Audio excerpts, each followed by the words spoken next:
106 object to the charge on the ground and then we sit out, provided that the accused shall give reasonable indicate. And the court, it actually says the court may allow on good cause. I indicated that we're given this charge now, today, here. This matter appears to this court now. With such paucity of information, which my learned friend himself conceded, because he said, well, these things may be cured by some evidence later. Which then, even today, is unlike if, for instance, remember this is an accused person who's on warning. He was there. We're not talking about somebody who is on bail. We're not talking about somebody, and we're talking about a case of 2022. That is about 22, 23, 24. It's about 3 years. The state has been investigating the case over a period of 3 years. It has all the information in its disposal. So I can't follow this thing to say, well, it may be cured by evidence at some stage. These are material allegations because the accused is only called on Sunday to say, hey, there's a case we're investigating against you. In any way, we're charging you. He has not even been called upon to say, what do you say that this allegation, there was a meeting or whatever.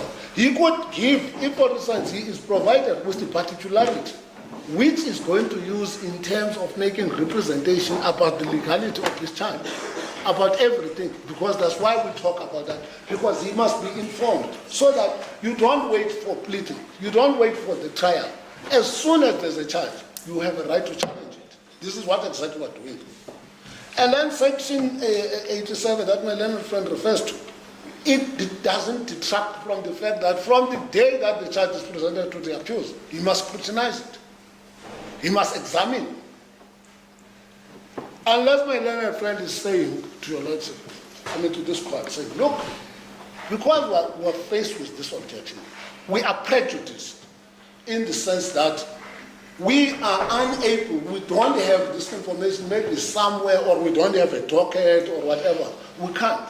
He doesn't say, he simply said, well, don't bother.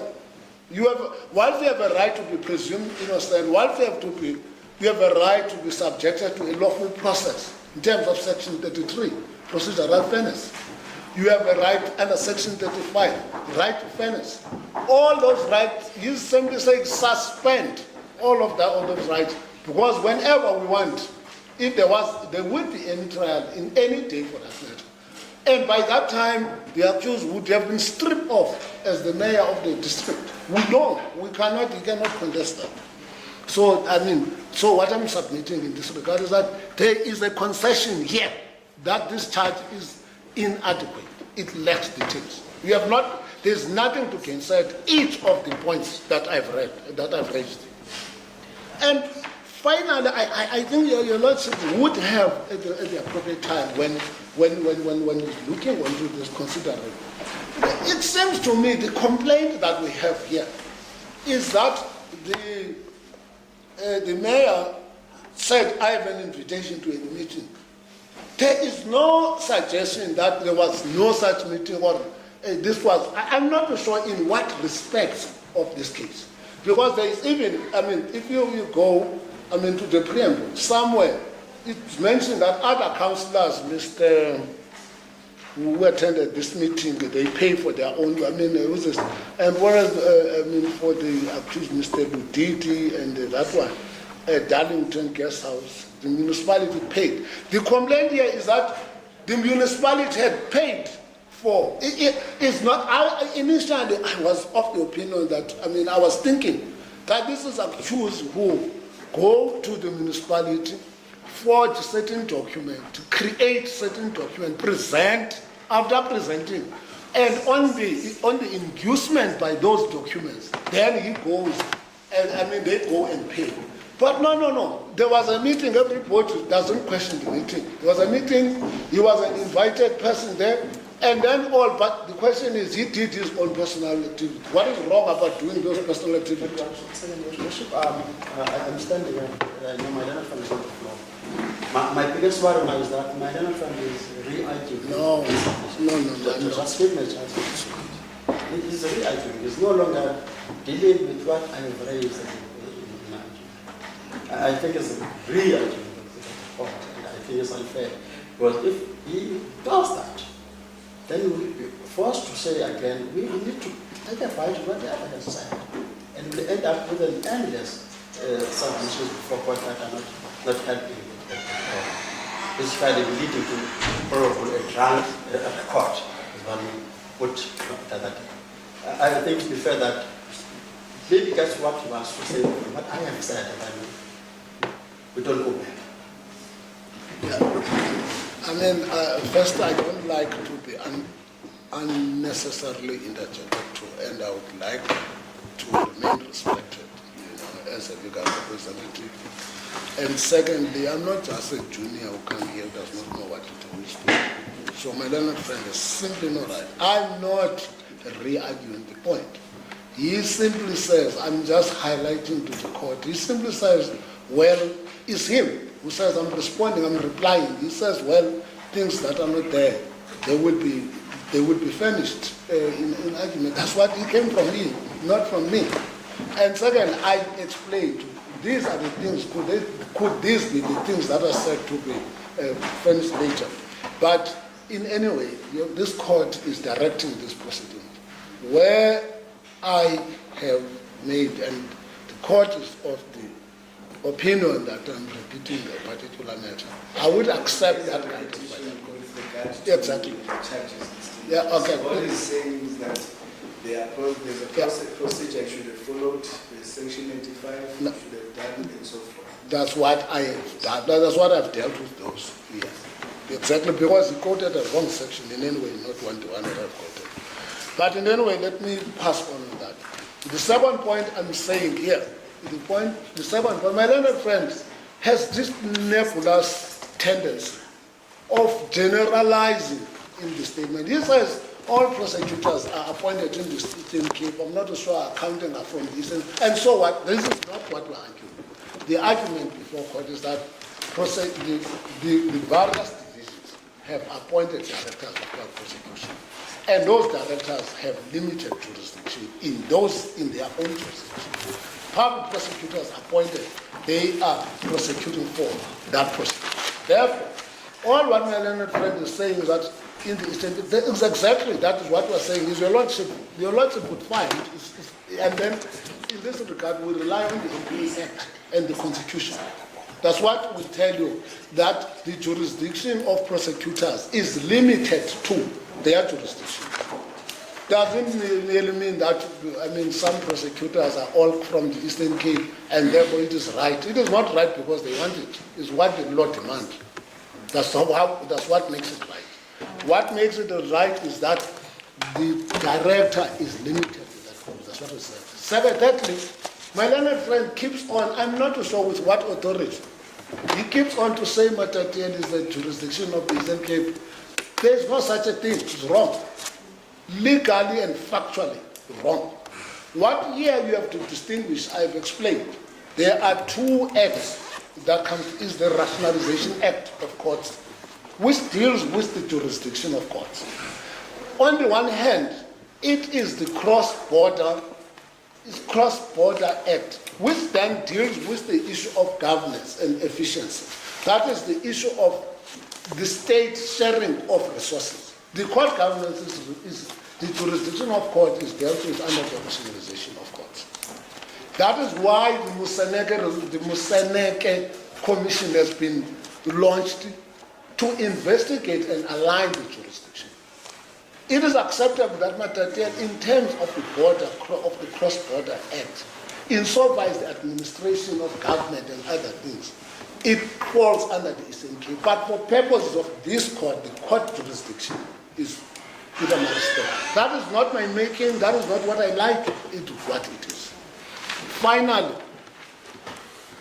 my learned friend, I could not hear an answer, of course, with regard to this court being said to be falling under the regional jurisdiction of the Eastern Cape, which is false.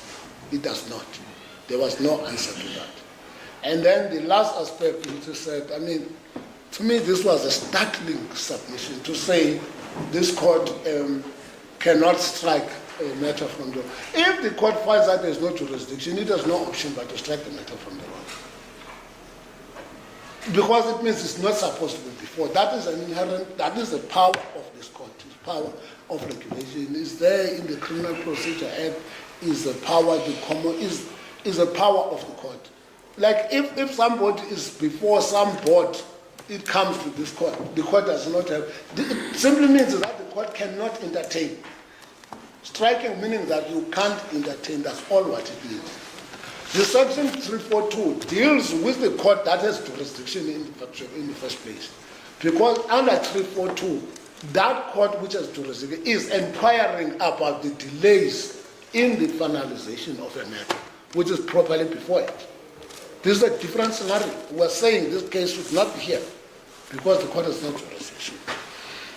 Your Honor, I would submit that those would be my submission. I urge the court in the determining this is a fundamental issue, fundamental in the sense that it has implication on other matters that simply deal with this, and the court will have to make ruling on the issue of the jurisdiction. On two matters. That Matatiele falls under the Eastern Cape in terms of the court's jurisdiction. Secondly, that this court, the prosecutors who falls under the Directorate of Public Prosecution in KwaZulu-Natal have an automatic right to even appear even in the Northern Cape and prosecute cases, or Eastern Cape or Western Cape, anywhere they want. They are not limited in terms of the appointment. The court has to deal with them because if the court is with us, then the matter must come to an end insofar as the jurisdiction point is concerned. Strike off the roll, they take it to appropriate court. If the court is not with us, then we must take the matter forward. Either the Constitutional Court or the Supreme Court of Appeal must decide. But I don't know how the matter is, I will finish the judgment because I do not believe that this is a matter that will be discussed today. It's a matter that concerned the entire, when Matatiele, it went up to the Constitutional Court, this particular matter, the jurisdiction of Matatiele. There is a judgment under the Moseneke judgment where he deals with the issues exclusively of Matatiele. There are also about other three, I will ask that they finish those cases to you. There are other three cases, because the debate there was whether when it is at Maritzburg, the review from this court, does it fall in Durban, because it was brought in Durban, the application, does it fall under Durban or the Pietermaritzburg? But it has never been a contest that Matatiele is under the KwaZulu-Natal division. So I hear for the first time that there are cases we give, and my learned friend, I thought he's going to bring some of the cases, but I've asked in my office because I dealt with the matter in another context. And your lordship would be well versed with this because this court does reviews every day, does bail application. The court will sit down back and ask, why does it send its reviews to Pietermaritzburg? Why does the bail application goes to? Why do appeals from this court go to? I mean, all those things they will answer. That concludes my submission. How is the 18th of March for? 18th of March. 18th.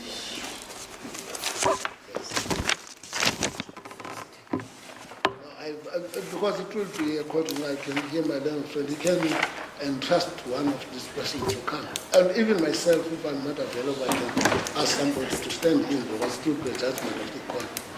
I'm fine with that date.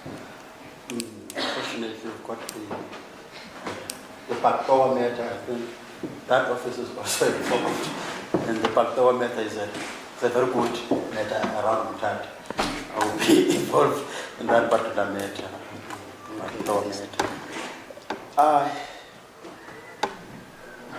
My match is not looking good. I was going to suggest the points of the matter was set down for the 31st March, 1st, 2nd, 3rd, that it has to, it won't take off. was going to suggest that plan. Was the week of the 17th, I've got, from Monday, I've got your office again, Tuesdays, myself in your office.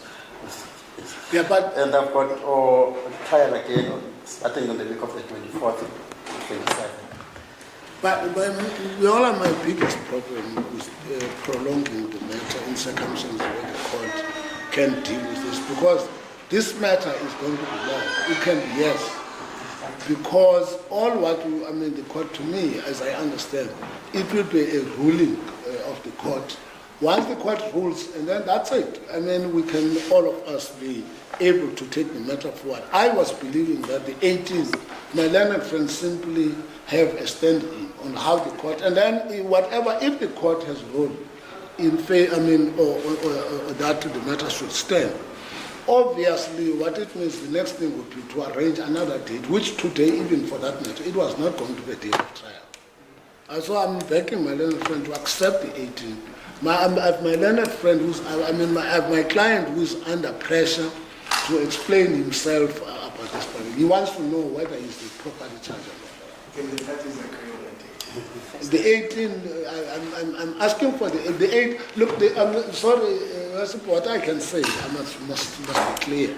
I wouldn't like to put pressure to the court. If the court is saying, I would be ready with the ruling on that point. I accept that date. That's why I'm saying, even if personally I'm not here, somebody will come to note the ruling of the court. And I'm asking my learned friend to do, because there's nothing further I will do on that day except to simply say, okay, this is what must be done. We can even agree with him on what was, if we can do this, we can stand the matter down, that in the sense that we agree on what, if the matter comes on the 18th, if the judgment goes this way, this is what we can fashion and simply agree on that date. But from 18 it seems, because the court has indicated that by 18 we'll be ready with the ruling. So we can agree on how that process should go, but the 18 was fine. Yeah, that one is a difficult exercise. Also, we operate in the public offices. The way we operate, there are certain policies that we follow. We don't work on charities. We have to follow those policies. If you have a case in a particular court, you have certain schedules that you are given. You give a particular schedule, you give everything. It's not like I can wake up and say, I want to go to Matatiele and I want to go to... It's not as easy as that. Yeah, but that's why I was suggesting the first was, already I do have commitments. Sorry to disrupt you. Okay. All I'm saying is that I would be ready by the 18th. But if it needs to be that you need to attend, then you need to arrange it. Oh. Yes. But I am saying I will be ready by the 18th. That's all I'm saying. Oh, okay. Now, so I don't know whether to stand the matter down so that you can agree on a date when you can be available for court. All I'm saying is that I can be ready. You can go by the weekend. I understand. There's not much to talk about. Okay. I think we can sit and talk about it. We must do that. Yeah, we talk.